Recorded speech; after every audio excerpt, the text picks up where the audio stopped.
Hey everybody, welcome to the Exit Podcast. This is Dr. Bennett. Just got back from our first whistle-stop tour of the East Coast. The plan was DC, then New York, then Manchester, New Hampshire for the Free State Party event, which I spoke at. Unfortunately, had a mechanical failure on the way to New York, wasn't able to make it there. I don't know about you guys, I just want the planes to run on time.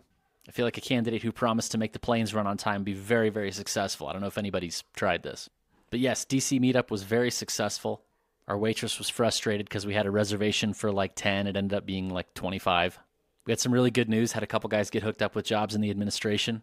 Talked about some of the good work our guys are doing targeting Antifa, which since Charlie Kirk, on paper, Antifa has the same enforcement status with the federal government as the Muslim Brotherhood.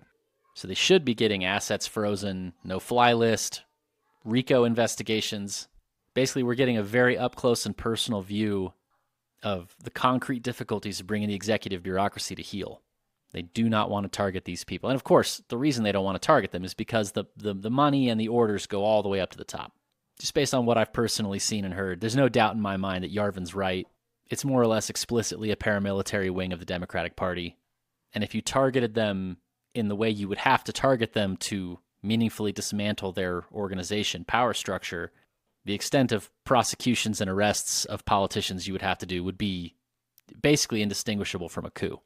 But our boys are in the trenches, they're doing good work, making friends. We also had a great conversation about Africa policy.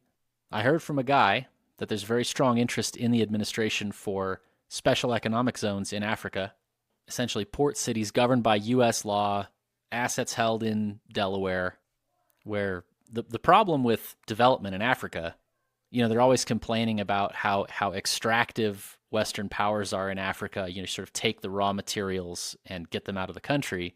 But obviously the reason that's happening is that, you know, forget about the refining apparatus, the manufacturing apparatus. I mean, you can't even lay down roads. People steal the roads, or they pull apart the electrical transformers for the mineral oil so they can fry their cassava dough. But if you had a place where a port could be protected, where some factories could be protected, some roads, some power generation, where people knew they could trust the customs officials, the weights and measures, well, then you could create a situation that was just way better for everybody. And then maybe we get back to having a real frontier where enterprising young men can go take a little risk and have an adventure. All very good things. And from what I'm hearing, there's buy-in from the local governments. The administration likes it. So pretty exciting time. You know, from the outside on the timeline, things can look pretty difficult. But every time I go hang out with the DC guys, I just think these guys are too smart. They're too dedicated. They understand the stakes. They're coordinating with each other. They're going to figure it out. They're going to win. I wish I could tell you what the New York guys are up to. They're working on a lot of great projects. What can I say? The Galactic Senate needs a strong chancellor. But the New Hampshire meetup was really, really interesting. So I was invited to speak by the Free State Party, which is not the Free State Project. The Free State Party, as I understand it, is basically a group of libertarians in New Hampshire who've come to the conclusion that they're not going to be able to build Libertopia without gaining power, having a nation, you know, forming coalitions, being willing to run as Republicans. Basically sort of the values of libertarianism without the autism, which I think the reason I was invited to speak was that Jeremy Kauffman and a number of the other guys became aware of what we're doing with constitutional action, and there's just some very obvious parallels. You know, what if your libertarian principles inspired action, inspired you to take power instead of being your excuse for why you can't take action, can't take power? And obviously what we're doing with the Constitution is, what if you were inspired by the spirit of the Constitution rather than enslaved to the letter? Which of course means being enslaved to the manipulation of procedural outcomes by your enemies. And so what I observed in talking to these guys who were sort of in an adjacent tribe was that all of these ideological groups are going through this cold civil war. And the terms of that war are roughly these. If your children and your principles are both drowning in a lake, which one do you save? Now, of course, the principled libertarians and the principled conservatives and the principled constitutionalists and the principled Christians correctly point out that principles only matter in extremis. It's precisely in the moment of tension that principles are revealed, and if you don't have them when the going gets tough, then you don't have them. But there's a faction within all of these communities that has sort of facing the same challenges, come to the same conclusion, which is if my principles require me to abdicate my stewardship and pass my children through the fire to Moloch, then I've chosen the wrong principles. And so these people are looking around. What should my principles be? Are my attachments to these traditions just sentimental, or is there some real moral intuition that I could harmonize with my revulsion at the thought of surrender? Is there any way for me to hold to these principles in spirit that is not suicidal and cowardly and doesn't require me to betray my children? And so in looking at 3 of the communities to which I'm closest, I believe in Christ, I believe in the Constitution, and in general, at least by temperament and to some extent upbringing, I'm libertarian by default. Each of these communities, they're not communities, they're ideologies, and that distinction matters. Each of these ideologies is facing the same crisis in a different way. So the constitutionalists are realizing to insist on constitutional norms as interpreted by the present judiciary and administrative state is to walk my children into slavery. And that can't possibly reflect the founder's intent in any way that matters. And for the Christians, it's, well, the Lord may call on me to suffer or die rather than fight, but he can't possibly want me to meekly hand over my children to people who want them to be tortured and mutilated and sterilized and euthanized. I have some duty here as a Christian, as a father, as a man, and I don't have the right to abdicate it. And then for the libertarians, it's, my kid is not a market actor. My kid doesn't get to choose his friends or his neighborhood or his community or his dad. He doesn't have the right to freely exit whatever institutional environment that I tolerate on his behalf. He can't reincorporate in Texas or on Mars. And right now, all the institutions that he and I are powerless in the face of want to see him degraded and destroyed. I believe in property rights in the abstract. I believe that people don't have a right to take things that aren't theirs.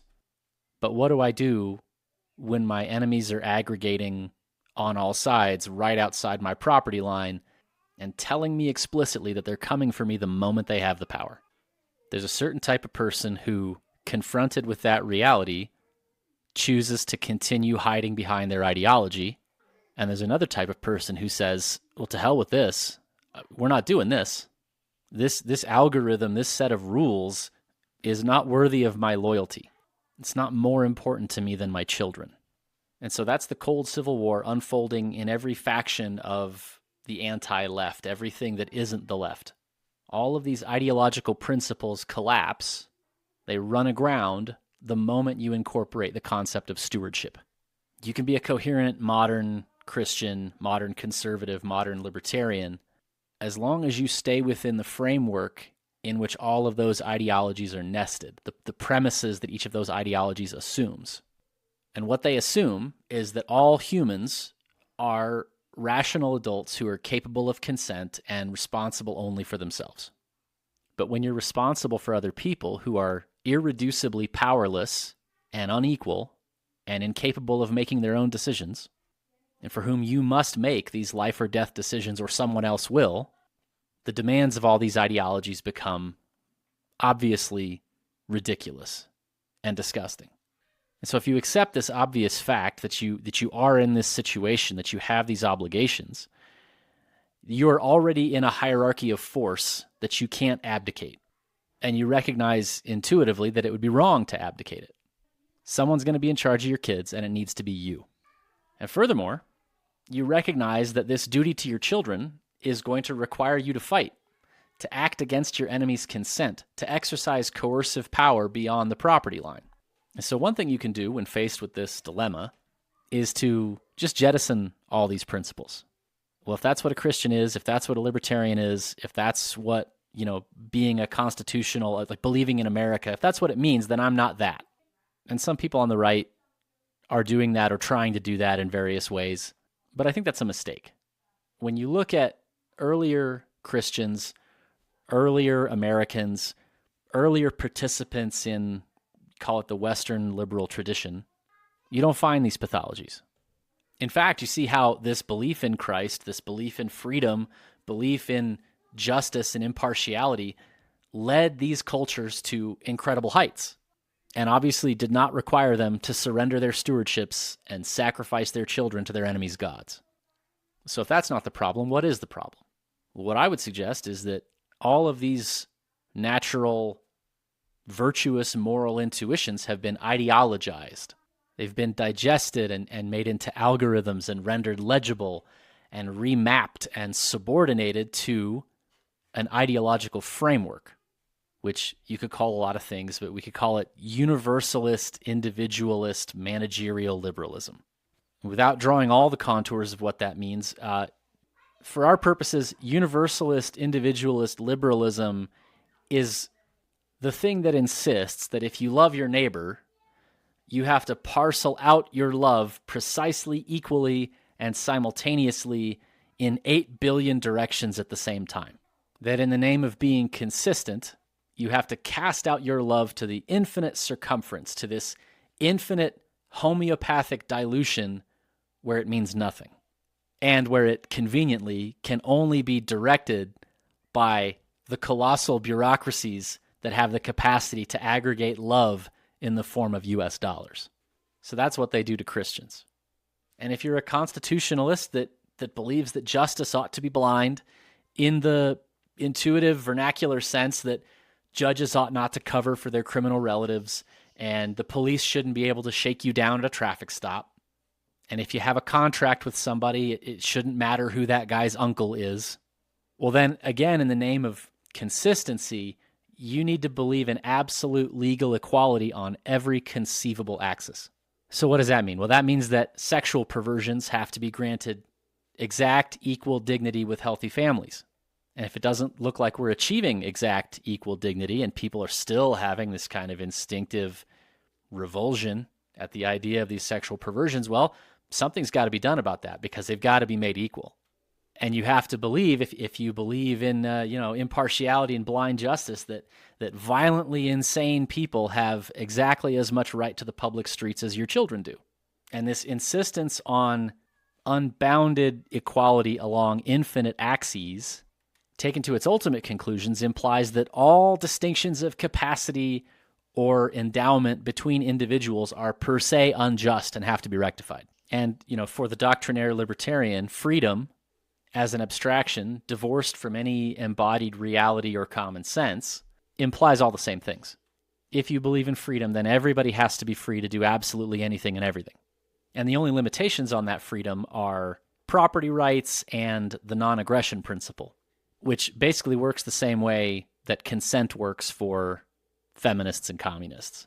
It's sort of where they hide the ball, where they put all their moralizing so they can pretend that they're being universalist and objective. Everything I don't like is aggression. Everything I don't like is rape. Violence that I do like is self-defense, etc. And so all my friends, the people that I immediately recognize as my people, are the ones who are looking for this post-ideological synthesis. They are reserving the right to believe in the Sermon on the Mount and freedom and justice in the homely, intuitive, pre-ideological way, which is to say the human way, that their ancestors believed in these things.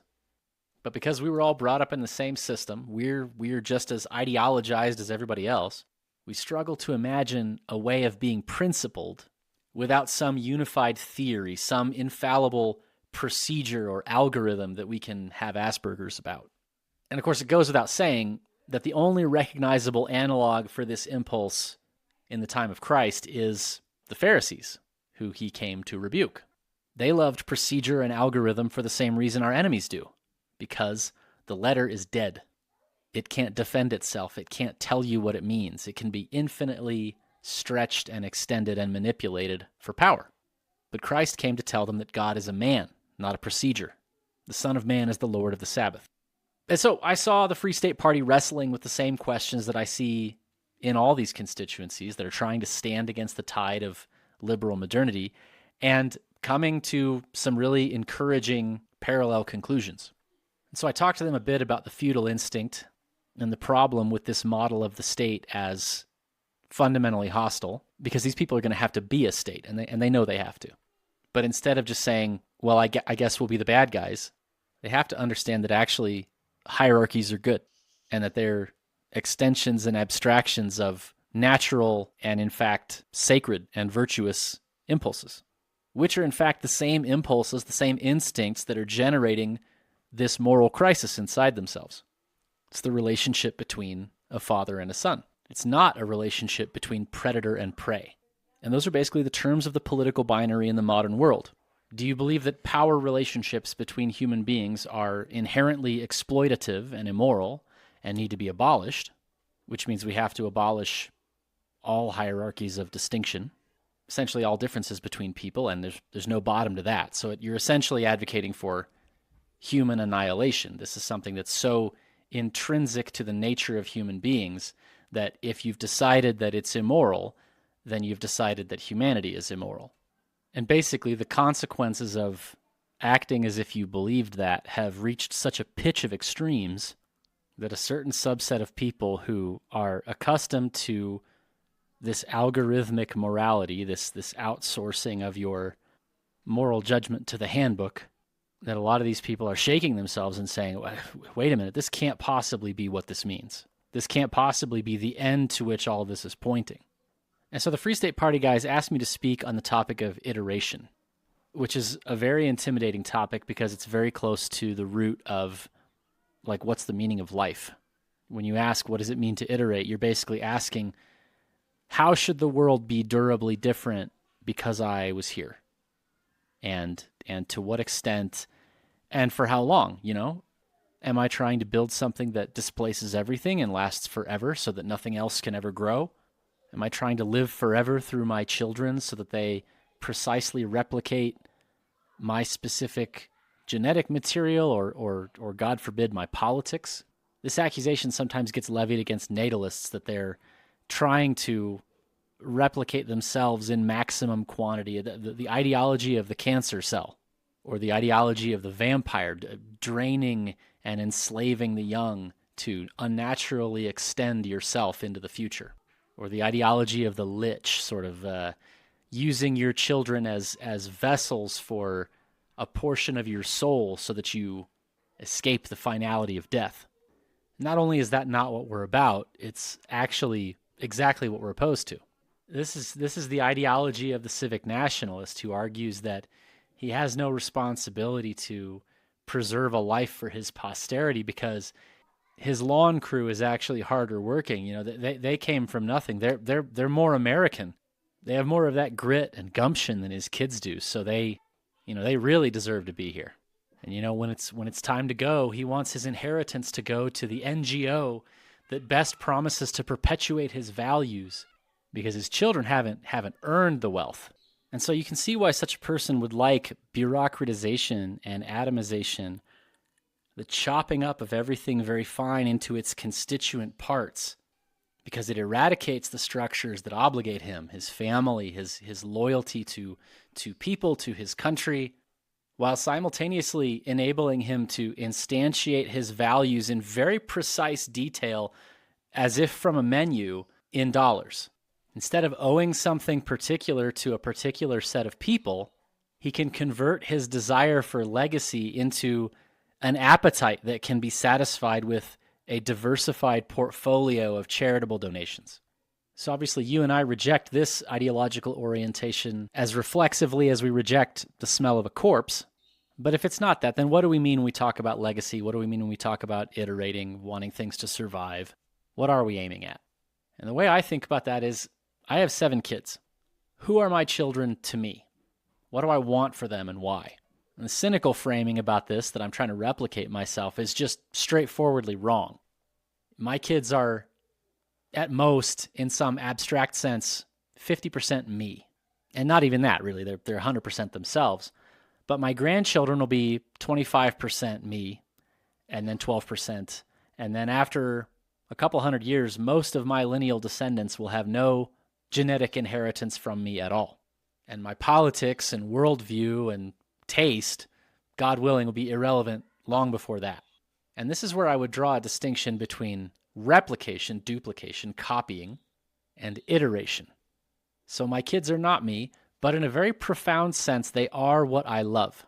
Of course, I love them as people. There's a a development of a shared history, a relationship, but also they are what I love. They exist in this particular configuration: the eyes, the nose, the chin, the orientation toward athletics or art, the orientation toward people or systems, their extroversion, their diligence, their anxiety, their neuroticism. All of these things are the result of an alchemy of what my wife and I were attracted to, what we valued, what we went looking for, what we prioritized. People are less accustomed nowadays to think of attraction in those terms, but it's that line from It's a Wonderful Life. I want my baby to look like you. And then in a totally concrete, real sense, the sum of those attractions and ideals is embodied in your children. So Genghis Khan has allegedly 18 million descendants. He won the genetic game about as hard as anyone has ever won it. And in fact, this nation of Mongolia, which is something like 24% direct, verifiably Y chromosome patrilineal descent from Genghis Khan, is one of the only nations outside sub-Saharan Africa with a positive fertility rate. So not only did he win, he's still winning. But his descendants look like the nations they live in, and they pretty much do whatever people in those countries do. But Genghis Khan is still the father of the Mongol nation, primarily because his story defines their self-concept. He's very much a quasi-religious patriarch in Mongolia, something like Abraham to the Jews. And his story is very much understood to express their idea of virtue, of manhood, what is valued, what is high status. And of course, these things are had in abstraction. Mongolia is not immune to the pressures of modernity, but the legend of Genghis Khan is still very much alive in that culture. The Greeks called this idea kleos aphthiton, or undying fame. Their kings would claim descent from Theseus or Heracles. But more importantly, every young man and every young woman had the ideal of Theseus and Heracles and Achilles in their mind. Young men consciously wanted to be these heroes, and the young women consciously wanted a man like that. The Greeks' selective breeding program was more explicit than most cultures, and the ideal toward which that program was aimed was obviously shaped by the lives and example of these heroes. So in the Iliad, Achilles deliberately chooses a short and glorious life without the cultivation of his direct heirs. But his story essentially becomes the scripture of the Greeks, who, like we said, are more than any other culture obsessed with shaping themselves toward an ideal. And so the point is that the ideals of these heroes and the excellence that they demonstrated is almost certainly more influential and lasting than their genetics, even at the genetic level, because of the millions of people who were, number one, consciously cultivated toward that ideal, and then number two, both consciously and unconsciously selected for their expression of those virtues and ideals across generations. And so this dichotomy between genetic and mimetic reproduction is a false dichotomy. There's a real sense in which Achilles is more deeply rooted in the blood of the Greeks than some Greek who had more kids than Achilles. Because generations upon generations of couplings, marriages, children, were shaped by the ideal of Achilles. Now, of course, it goes the other way too. For Achilles to win eternal glory, someone has to be around to sing the songs and aspire to the ideal, and then survive to raise children who will hear and transmit and iterate that ideal themselves. If every single Greek leaves a beautiful corpse, then you don't get kleos aphthiton, you don't get undying fame, because there's no one to sing the songs. There has to be a substrate in which the ideal can take root. And this is better exemplified in the Odyssey, where Odysseus moves heaven and earth to come home from the battlefield, to survive, to rescue his son, and restore the kingdom. And so this tension between, dying a beautiful death and being like a boring homebody wife guy it's just sort of contrived. It's not real. That's obviously not who Odysseus was, but he did have to get home. He had to get home and save his son and his wife and his father so that the game could go on. Not the game of mere life, of replication, but the game of culture, the game of seeking glory, of creating beauty, a world in which the suitors eat his sheep and kill his son and rape his wife is not a better or higher world. And not to say that there's no tension between that story and the story of Achilles, but it's a much more productive and interesting tension. So that's what it means to iterate rather than replicate. You're going to die no matter what. and your genetics and your worldview are going to dissipate. But if you can be excellent and admirable and surround yourself with other people and other families who are excellent and admirable, then your deepest loves and your highest ideals can literally come to life in your children and your grandchildren. And again, it can't be a passive download of you and your thinking. Your children have to be co-creators with you because they have to actively, passionately cultivate themselves. They have to build their own relationships and families that are a new work of art that goes on growing and being shaped after you're no longer around to shape it. My first introduction to Nietzsche actually is from a video game. It's from Sid Meier's Alpha Centauri. Every time you discover a new technology, they have a quote from some philosopher, some historian, some piece of literature. And it's from Thus Spake Zarathustra. He says, companions the Creator seeks, not corpses, not herds and believers. Fellow creators the Creator seeks, those who write new values on new tablets. Companions the Creator seeks, and fellow harvesters, for everything about him is ripe for the harvest. And so that quote just lit me up when I was 14. I went to Half Price Books and bought Zarathustra, and I didn't really understand it, but it was beautiful. It was a vibe. And it's sort of uniquely harmonious with Latter-day Saint theology about what it's all for and where it's all headed. But it's also very instinctively true to me as an expression of what I want as a father. The goal is to produce people capable of culture. And this word culture gets thrown around a lot. It means now something like funny hats or abuelas tortas. It's the kind of thing that second-generation immigrant women write about when they're trying to present their tokens of non-whiteness to get into college. You know, you've heard the jokes. Dinner was a ritual in my culture. Food is so important in my culture. Grandma runs the family in my culture. And these stories are all functionally identical, whether grandma is from Syria or Guatemala or Laos, because it basically just describes the human default prior to Western liberalism. Every place and every people has a culture in this sense, and they're not so different. Every place produces a particular type of person, and those people produce particular material and social artifacts, and that's culture. Beavers build dams, and ants make anthills, and abuela makes tortas, and that's culture. But culture in this sense is human cultivation. This is something Bap talks about. By the way, I know he's mad at people for cribbing from his stuff, but his stuff is kind of all I think about. So if you're listening to this, Bap, I can't help it. Consider yourself credited. I love your work. I hope you take it as a compliment. Anyway, culture in the sense that we mean is the deliberate shaping of yourself, your descendants, your community toward an ideal. Same way you might nurture and prune and breed trees in a vineyard. Another way of thinking about this is human life as a conscious, creative, and aesthetic act. Life as a work of art, including artfulness in your choice of spouse and the way you organize your family and the way you raise your children. Now, this is art in a unique medium, right? Because you're not working with oils or words or strings. You're working with people. And a critical dimension of this art is that you can't destroy the will in order to get the outcome that you want.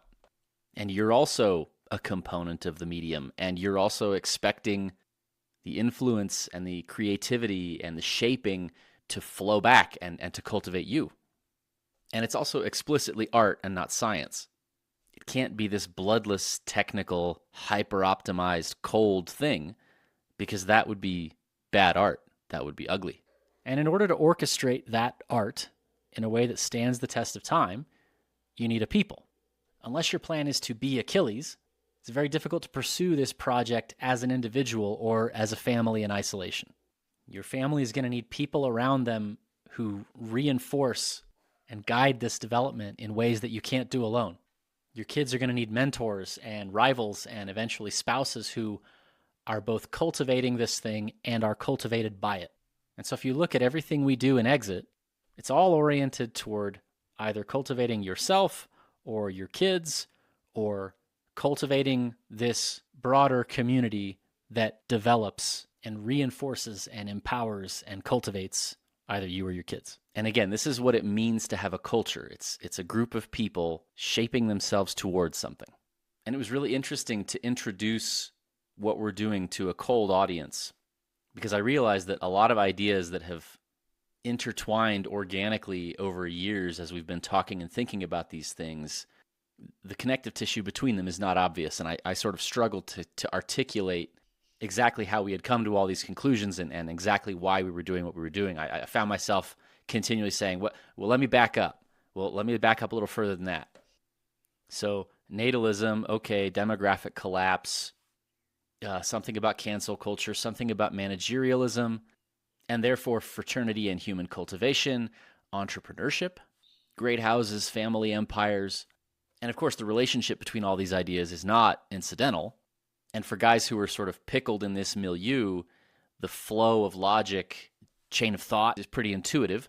But I realized that the reason this thing is so hard to articulate, so hard to nail down, is that it's an attempt to answer this enormous spiritual and practical question, which is, who are we on the right? Which is really just the anti-left. Who is this faction that says, humanity should not be eaten by this thing? What do they have in common? What are they trying to save? What are they trying to accomplish? And how can they accomplish it? And so it feels like you almost have to, when you're introducing this, you have to say, well, here's why existence is good. Here's what civilization is.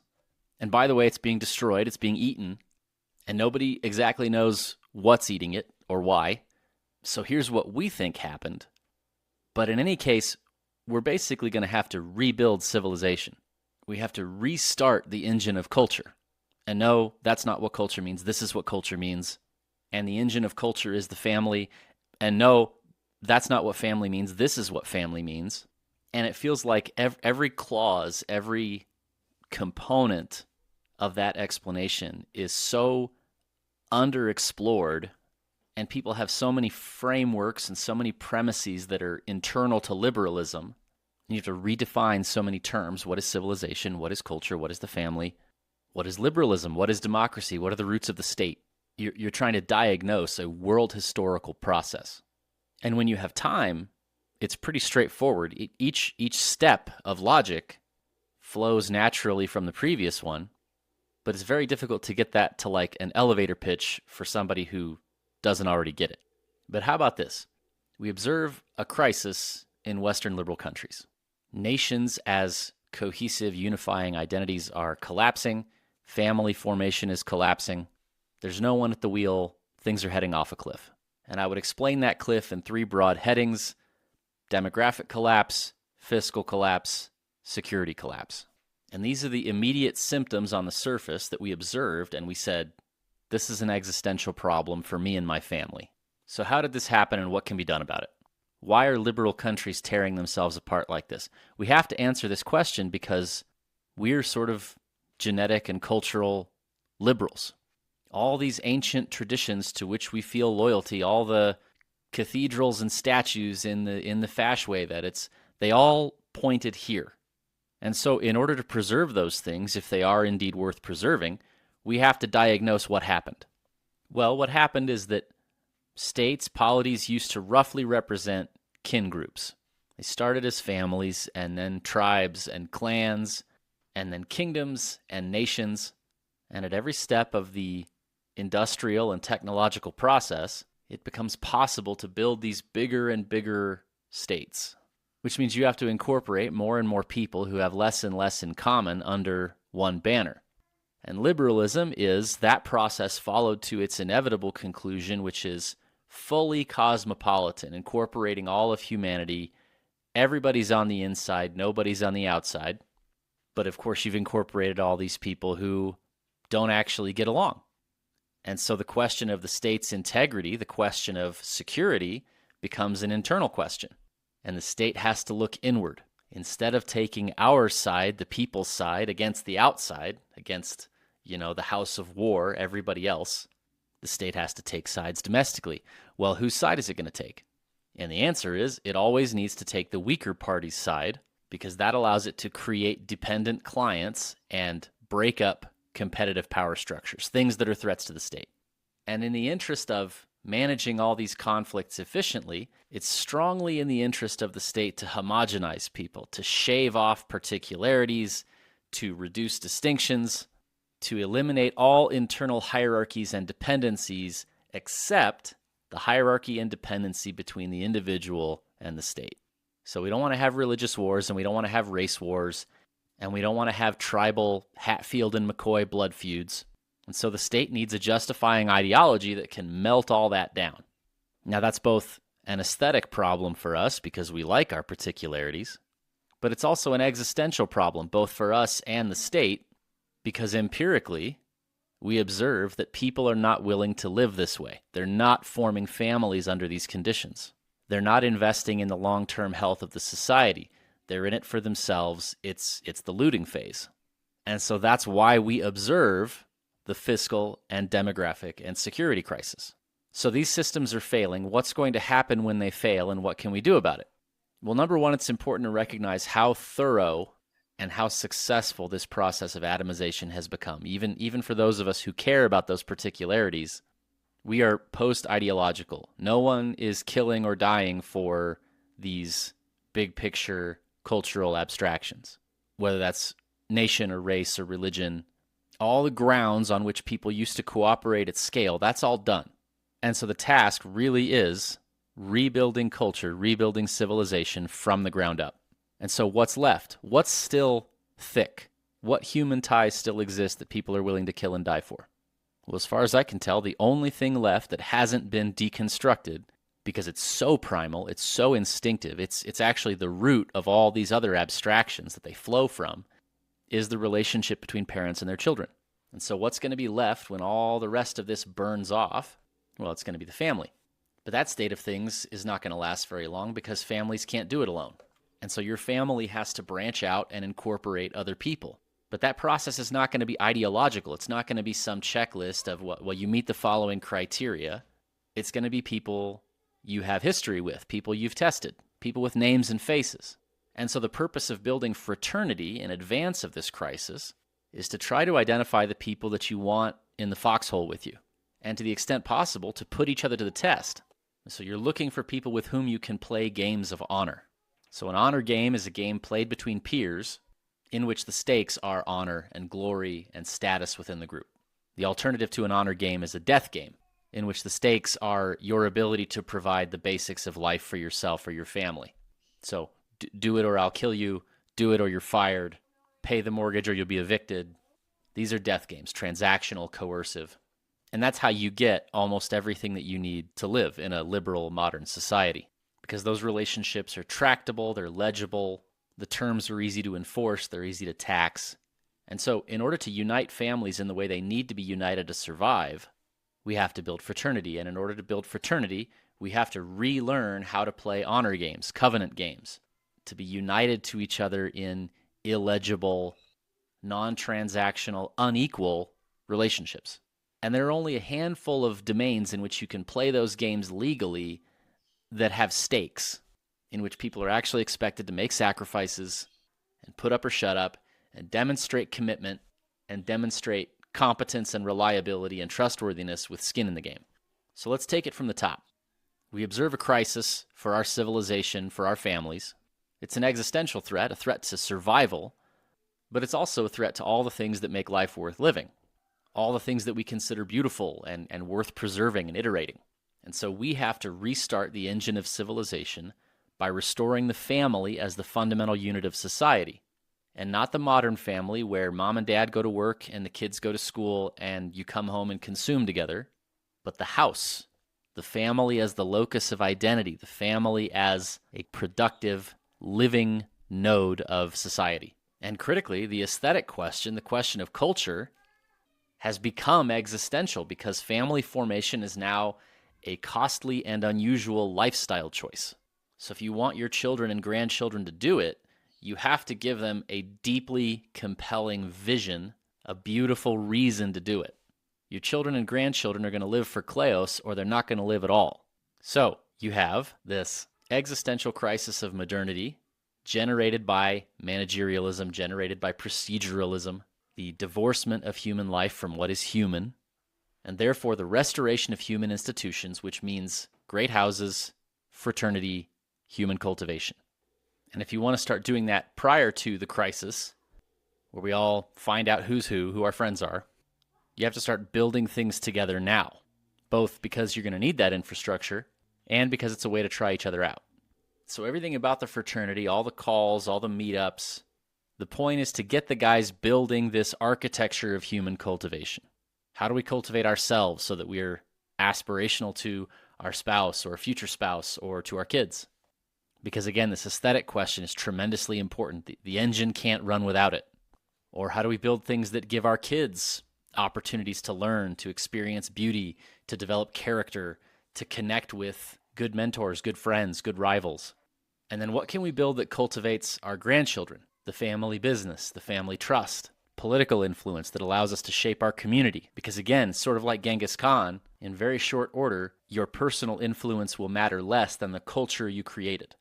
So that's why all this theory bottoms out at entrepreneurship accountability calls and AI and tech and crypto and real estate and estate planning and homeschooling and fitness and political action and dinner parties and family barbecues. So if you've got a tighter pitch than that, let me know. But that's what we're doing and why. That's what Exit is. If you want to get involved, you can apply for membership at exitgroup.us. All candidates are vetted in a personal call with me. Again, this is about human judgment, human institutions, human relationships. My only heuristic is, could I explain in one sentence why this guy's an asset to the group? So yeah, check it out, exitgroup.us. If you want to get in touch with your local group first, we encourage that. You can check out our member map on the website, see how many guys we have in your area. You can become a supporting subscriber to the newsletter at blog.exitgroup.us and get access to our cocktail hours. We have the Exit News section below each post that tells you where we're meeting this month. Or if you just want to get in touch with a local guy, you can reach out to me and I'll put you in touch via email. We're looking for our guys, so reach out, exitgroup.us. Let's get you connected and building something. As far as what's coming next, this week we recorded our member Q&A with Joost Strijdom, the CEO of Orania. They've built an Afrikaner enclave in South Africa under incredibly difficult conditions. They have a deeply admirable vision of self-reliance, and it was just a real privilege to meet him. So that recording is going to be available shortly. On May 30th, we have our Constitutional Action Beautification event. Sign up for that if you're in Utah Valley. And I think the next big recording I want to do is about the Grail Quest. As a result of a few interesting experiences I've had, I've been studying Grail myth. And it's a very powerful exploration of what to do when you don't know what to do. It actually provides, in my opinion, some pretty concrete recommendations. So I'm working on that. That'll be out soon. All right. Thanks for listening to the Exit Podcast. We'll catch you next time.